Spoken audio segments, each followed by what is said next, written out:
ఆరాధన ప్రేక్షకులందరికీ క్రీస్తునామమున వందనం చెల్లిస్తున్నాము. మరి ఆణిముత్యాలు అనే యొక్క కార్యక్రమం ప్రత్యేకంగా మరి మహిళలు ప్రతి రంగంలో మరి అభివృద్ధి చెందాలనే ఒక గొప్ప ఉద్దేశంతో మరి మీకు ప్రసారం చేస్తున్నాము. మరి ప్రతి ఒక్క విషయంలో కూడా మహిళలు ముందుకు కొనసాగాలని, మరి ఆత్మీయంగా బలపడాలని మా యొక్క ఉద్దేశమై ఉంటున్నది. మరి ఈనాడు మన యొక్క స్టూడియోకు మరి ఎంతో ప్రఖ్యాతిగాంచిన మరి డాక్టర్ లిల్లీ డానియల్ గారు మన మధ్యలో ఉన్నారు. ఆవిడ మరి రెవరెండ్ డాక్టర్ పమ్మి డానియల్ గారి యొక్క సతీమణి. మరి ఆవిడ మన యొక్క స్టూడియోకు రావడము, మరి మీకు ఆవిడని మేము పరిచయం చేయడం కూడా మనందరికీ కూడా దీవెనకరం. మరి ఆవిడను మీ అందరి తరఫున, మా యొక్క స్టూడియో తరఫున ఆహ్వానం పలుకుతున్నాం. Sister, praise lord. Praise lord sister. మీరు నిజంగా మా స్టూడియోకి రావడం మా అందరికీ కూడా చాలా ఆశీర్వాదకరం. మీ ఆహ్వానంకి మా వందనాలు. Thank you. మరి మీ గురించి చాలా చాలా విన్నాము సిస్టర్. మరి ఎప్పటి నుంచో మీ యొక్క ఇంటర్వ్యూ తీసుకోవాలి కూడా అనుకున్నాము. మరి మీరు చాలా బిజీగా ఉన్నారు. మొన్నే అమెరికా నుంచి కూడా వచ్చారని మాకు తెలిసింది. మరి దేవుడు మిమ్మల్ని గొప్పగా వాడుకుంటున్నారు. మరి మీ యొక్క సేవ గురించి మేము తెలుసుకునబోయే ముందు మరి మీ స్వగ్రామము, మీ బాల్యము, మరి మీది ఏ విధంగా దేవుళ్ళకి వచ్చారో అవన్నీ కూడా మీరు వివరంగా చెప్తే మరి మా మహిళా మండలందరూ కూడా సంతోషిస్తారు. తప్పకుండా సిస్టర్. మాది నల్గొండ జిల్లా ఆలేరు గ్రామం. నాన్నగారు ఒకే కుమారుడు, నాయనమ్మ గారు గొప్ప ధనవంతులు. మా తల్లిగారితో వివాహం అయిన తర్వాత మేము హైదరాబాద్ రావటం, నేను హైదరాబాద్లో పుట్టడం జరిగింది. తర్వాత 3 సంవత్సరాలకు చెల్లి డెలివరీ నిమిత్తం మమ్మీ హైదరాబాద్ గుంటూరు వెళ్ళటం, కొన్ని డిస్ప్యూట్స్ వల్ల మమ్మీ కొంతకాలం గుంటూరు జిల్లాలో ఉండటం, అక్కడ యేసు ప్రభువారిని మేము తెలుసుకోవటం జరిగింది. నా 12 ఏళ్ల వయసు నుండే ప్రభువారు తన సేవలో నన్ను వాడుకోవటం అనేది గొప్ప విశేషం. నిజంగా గొప్ప విశేషమే సిస్టర్. 12 సంవత్సరాలకే దేవుడు మిమ్మల్ని ఎన్నుకున్నాడంటే నిజంగా ఎంతో భాగ్యకరమైన జీవితం ఇది. అంటే మరి దాని తర్వాత ఏ విధంగా మీ వివాహం ఏ విధంగా జరిగింది? నేను 12 ఏళ్ల వరకు గుంటూరు జిల్లాలో ఉన్నాను. 13వ సంవత్సరం నుండి హైదరాబాద్లో 8th స్టాండర్డ్ నుండి ఇక్కడ చదవటం, డిగ్రీ అయిపోవటం. తర్వాత రెవరెండ్ పమ్మి ప్రభుదాస్ గారి యొక్క 2వ కుమారుడు పమ్మి డానియల్ గారితో నా వివాహం జరగటం, దేవుడు వరుసగా నాకు 7 బిడ్డలను ఇవ్వటం, వారితో కలిసి నేను సేవలో కొనసాగటం జరిగింది. ఇక్కడ ఒక ముఖ్యమైన విషయాన్ని ప్రేక్షకులకు చెప్పాలి. నా 12 ఏళ్ల వయసు నుండి నేటి వరకు కూడా ప్రభు సేవకు ఏ దినం కూడా ఆటంకం కలగలేదు. కారణం ఏంటంటే రోమిలకు రాసిన పత్రిక 8వ అధ్యాయము 28వ వచనములో దేవుని ప్రేమించు వారికి, ఆయన సంకల్పం చొప్పున పిలువబడిన వారికి మేలు కలుగుటకై సమస్తమును సమకూడి జరుగును అనే వాక్యం అక్షరాల నా జీవితంలో నెరవేరింది. అదే ఇప్పుడు నేను అదే మిమ్మల్ని అడగపోతున్నాను. 7 మంది పిల్లలు అంటున్నారు. మరి వీళ్ళని మీరు ఏ విధంగా చూసుకునేవారు? మరి దేవుని సేవకు ఏ విధంగా మీరు సమయం కేటాయించేవారు? అది ప్రభు యొక్క కృప మాత్రమే. గర్భంతో ఉన్నప్పుడు కూడా నేను క్వైర్లో పాటలు పాడేదాన్ని. రేపు డెలివరీ అనే వరకు కూడా నేను క్వైర్లో పాటలు పాడేదాన్ని. నాకు అన్ని నార్మల్ డెలివరీస్, అదొక ప్లస్ పాయింట్. అవునండి. ఆరోగ్యంగా వెరీ నెక్స్ట్ డే డిశ్చార్జ్ అయ్యి రావటం. తర్వాత ప్రభు హెబ్రీ స్త్రీలు చురుకైన వారు అన్నట్లు దేవుడు మంచి ఆరోగ్యం నాకు ఇవ్వటం, 3వ దినం నుండి లేచి నా పనులు నేను చేసుకోవటం. తర్వాత నా తల్లి గారు నా పరిచర్యలు నాకు ఎక్కువ సహాయపడ్డారు. మీరు 12 ఏళ్ళు ఉన్నప్పుడే మీకు స్వస్థత వరము అవన్నీ ఉన్నాయి, అక్కడ కూడా సేవ జరిగింది. అవును, నాకు తెలిసినంత. అవును, అవి కొన్ని విషయాలు తప్పకుండా. అంటే నేను 11th ఇయర్ కంప్లీటెడ్ అయింది. మా తల్లి గారు కాపు కులస్తులు. తను అంతకుముందు 4 దేవతలను పూజించేవారు. వారంలో 4 దేవతలకు ఆమె ఉపవాసం ఉండి తన సమయం అంతా పూజ గదిలో గడిపేవారు. ఒక సువార్తికురాలు ఆ గ్రామంలో ఒక పాట పాడుకుంటూ వెళుతూ ఉండగా పాట చేత మా తల్లిగారు రక్షించబడ్డారు.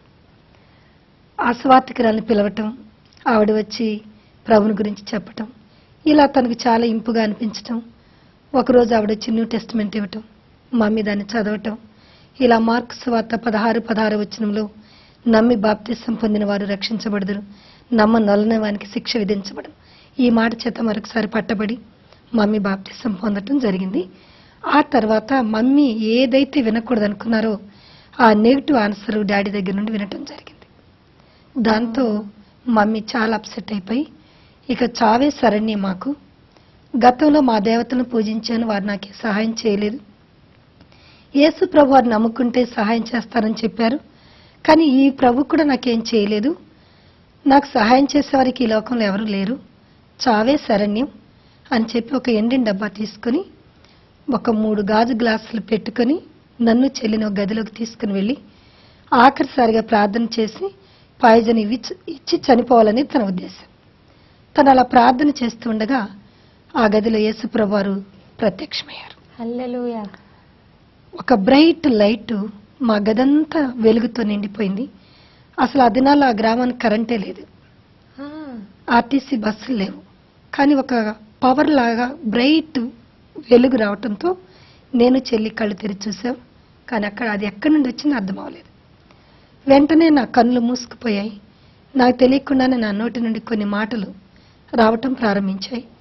నా కుమార్తె, నువ్వు చనిపోవటానికి వీల్లేదు. నీ పెద్ద కుమార్తెకు 13th year రాగానే నీ భర్త నిన్ను వెతుక్కుంటూ వస్తారు, మీకు రావాల్సిన ఆస్తిపాస్తులు ఇస్తారు. నీ కుమార్తె నేను బహుబలంగా వాడుకుంటాను, నువ్వు నీ కన్నులారా చూస్తావు, కనుక నువ్వు చనిపోవటానికి వీల్లేదు. ఆ పాయిజన్ తీసి బయట పారవేయి అని ప్రభు చెప్తూ ఉంటే ప్రభువారు చెప్తున్నారని మమ్మీకి తెలియదు. ఈ పిల్లకి దయ్యం పట్టింది. నేను హై స్కూల్కి 4 మైళ్ళు నడిచి వెళ్ళేదాన్ని. 7th class 5th వరకు ఎలిమెంటరీ స్కూల్ ఉండేది ఆ గ్రామంలో. 6th నుండి SLC వరకు వేరే ఊరు వెళ్ళాలి. 4 మైళ్ళు నడిచి వెళ్ళేటప్పుడు దారిలో 3 తాడి చెట్లు ఉండేవి. దాని మీద దెయ్యాలు ఉన్నాయని ఒక పుకారు ఉండేది. కానీ ఖచ్చితంగా ఈ పిల్లకి దెయ్యం పట్టింది. నా కడుపులో పుట్టి నన్ను నా బిడ్డ అంటుంది. ఇది ఖచ్చితంగా దెయ్యమే. కానీ దెయ్యాలకు కూడా అన్నీ తెలుస్తాయి అంటారు కదా, అందుకే నేను పెట్టుకున్న పాయిజన్ తెలిసి ఉంటుంది. ఏమో నాకు అర్థం అవట్లేదు అని వెంటనే బోల్ట్ తీసుకుని బయటికి పరిగెత్తి పెద్ద తాతయ్య పెద్దమ్మమ్మ వృద్ధులు వారిని పిలిచింది. నాన్నగారు రండి, పాప ఏంటో మాట్లాడుతున్నానప్పుడు వారు వచ్చావని ఈ పిల్లకి దెయ్యం పట్టింది, మీ అమ్మని రాని పొరుగురు తీసుకెళ్లి బాగు చేపిద్దాం అని అంటుండగానే ఆ గ్రామానికి ఎప్పుడు కరెంట్ వస్తుందో, ఎప్పుడు ఆర్టీసీ బస్సులు వస్తాయి, ఆ గ్రామంలో ఉన్న రైతులు బీదల పొలాన్ని కౌలుకు తీసుకుని ఎవరు ఆక్రమించుకోవాలనుకుంటున్నారో, ఎవరి వ్యాజ్యం కోర్టులో ఉందో ఇవన్నీ ప్రభువారు చెప్పడం ప్రారంభించారు. అది పల్లెటూరు గనక నా శబ్దం పరిశుద్ధాత్మ దేవుడు మాట్లాడటం విని అనేక మంది స్త్రీలు తలుపు దగ్గర మూగి చూస్తున్నారు ఈ వింతనం. నాకు తెలియకుండానే వారి పేర్లు, వారి సమస్యలు, వారి కోర్టు వ్యాజ్యాలన్నీ కూడా ప్రభువారు రివీల్ చేయడం జరిగింది. ఇక వారు ఆశ్చర్యపోయి, ఈ చిన్న పాపకు నా పేరు, నా సమస్య, నా కోర్టు వ్యాజ్యం ఎలా తెలుసు, చాలా విచిత్రంగా ఉంది, ఉన్నది ఉన్నట్టు చెప్తుంది అని వీరు ఆశ్చర్యపోతుండగాని ప్రభువారు 12 గంటల నుండి 4 గంటల వరకు ఏకదాటిగా మాట్లాడారు. ఆ గ్రామానికి కరెంటు, బస్సెస్, ఈ గ్రామస్తుల విషయాలే కాకుండా ఆయా జిల్లాల్లో, రాష్ట్రాల్లో, దేశాలలో ఏమి జరగబోతుందో ప్రభువారు చెప్పారు. 4 గంటలకు మా గ్రామంలో ఉన్న ఎలిమెంటరీ స్కూల్ టీచర్ ఒకరు ఆ దినం ఆదివారం పొరుగురు ఆరాధనకు వెళ్ళి మా ఇంటి మీదుగా వారి ఇంటికి వెళ్తున్నారు. ఆవిడ మా తల్లిగారు ఆపేసి, ఒకసారి లోపలికి రండమ్మా, నేను ఇది దేవుడు దెయ్యమో గుర్తుపట్టలేకపోతున్నాను, దయచేసి మీరు వచ్చి చెప్పండి అన్నప్పుడు ఆవిడ కాళ్ళు కడుక్కొని మోకరించి ప్రార్థన చేసి, ఈ సమయంలో పరిశుద్ధాత్మ దిగి రాకపోతే మీ ముగ్గురు చనిపోతారు, మీరు చనిపోవటం దేవుని చిత్తం కాదు, దేవునికి మీ ఎడల ఒక ప్రణాళిక ఉంది, అందుకే పరిశుద్ధాత్మ అంటే ఏమిటో మీకు తెలియకపోయినా తాను దేవుడు మీకు ప్రత్యక్షపరుచుకున్నారు, ఇది పరిశుద్ధాత్మే కాని మరొకటి కాదు అని చెప్పారు. కానీ మమ్మీకి ఆవిడ మాటల మీద కూడా నమ్మకం లేదు. మమ్మీ గతంలో 2 మాసాలకు ముందు గుంటూరులో బైబిల్ మిషన్లో బాప్తిసం పొందొచ్చారు. మమ్మీ అన్నారు, ఆ పాస్టర్ గారి దగ్గరికి తీసుకువెళ్తాను, ఆయన ఇది పరిశుద్ధాత్మ అంటే నమ్ముతాను, దురాత్మ అంటే ఆయనే ప్రార్థన చేస్తారు అని చెప్పి నన్ను సోమవారం స్వస్తిశాలని గుంటూరులో పెద్ద కాకాని దగ్గర జరుగుతుంది. చాలా బిజీగా ఉంటారు పాస్టర్స్ అందరూ, వేల మంది అక్కడికి రోగులు వస్తారు. కనుక ఆ దినం వెళ్ళిన పాస్టర్స్ మాట్లాడదని మంగళవారం సన్నిధిని జరుగుతుంది.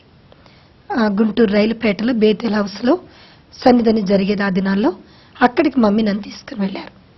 పాస్టర్ గారు చూచి మమ్మీని భయపడిపోయారు. ఎందుకనగా ఒక హిందూరాలు, అప్పటికి మమ్మీ వయసు 24 సంవత్సరాలే, ఆ యవ్వన కాలంలో పోరాడి బాప్తిసం పొందారు, వీరి బంధువులు ఎవరైనా దెబ్బలాటకు వచ్చారా ఏంటి అని భయపడిపోయారు. ఆయన, అమ్మ మీరు ఎందుకు వచ్చారు, ప్రభు సంస్కారం, ప్రభు బల్లకే కదా మీరు నెలకోసారి వస్తారు, మరి మధ్యలో మీరు ఎందుకు వచ్చారు అని అడిగారు. మా తల్లి గారు ఆదివారం జరిగిన కథ అంతా ఆయనకి చెప్పారు.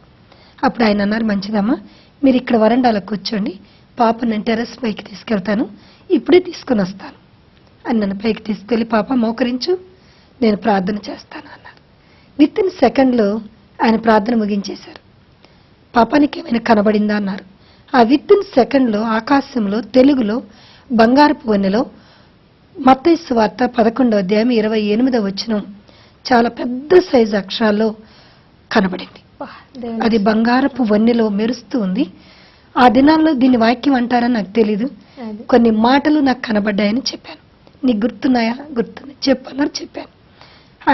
ప్రయాసపడి భారము మోసుకొనుచున్న సమస్త జనులారా నా యొద్దకు రండి, నేను మీకు విశ్రాంతిని కలుగజేస్తాను. మంచిది, పద క్రిందకి.